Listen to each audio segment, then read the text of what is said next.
కారంగా ఉంటుంది తినము అనే వాళ్ళు కూడా ఇష్టంగా తింటారు. అంత బావుంటుందనమాట.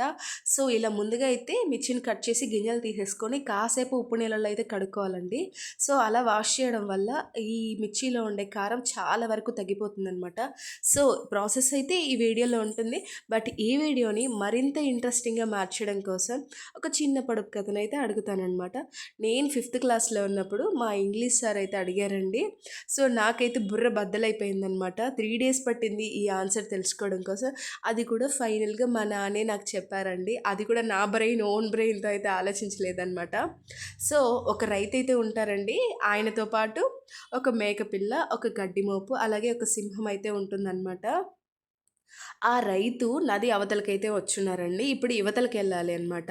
ఒక పడవే ఉంది. ఒక పడవలో రైతుతో పాటు ఇంకేదైనా ఒక్కటే పడుతుందనమాట. ఎక్కువ పడితే పడవ మునిగిపోతుంది. సో, ఈ ప్రాసెస్‌లో రైతు ఒక్కరినే తీసుకెళ్ళాలి అవతలి వైపుకి. అండ్ ఇవతలకి కూడా సేమే అనమాట.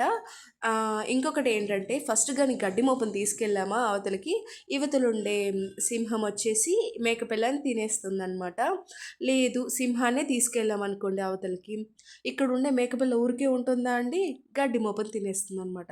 సో, ఇలా సింహం వచ్చి మేకపిల్లని తినకూడదు, మేకపిల్ల గడ్డి మోపుని తినకూడదు. ఫైనల్‌గా ఇటు నుంచి అటువైపుకైతే షిఫ్ట్ అవ్వాలి. ఎలానా అని ఆలోచించి నాకైతే 3 డేస్ పట్టింది. మీరెన్ని రోజుల్లో ఆలోచిస్తారో, మరి ఎలా సమాధానం చెప్తారో నేనైతే కామెంట్స్‌లో వెయిట్ చేస్తూ ఉంటాను. ఎవరైతే ఫస్ట్ ఆన్సర్ చెప్తారో వాళ్ళకి మంచి బ్రెయిన్ ఉన్నట్టనమాట. సో, నాకైతే అంత బ్రెయిన్ లేదు కాబట్టి నాకు 3 డేస్ పట్టింది. మీకలా కాదులెండి. ఒకసారైతే ఈ పొడుపు కథని ఇంకొకసారి విని నాకైతే కామెంట్ చేయండి.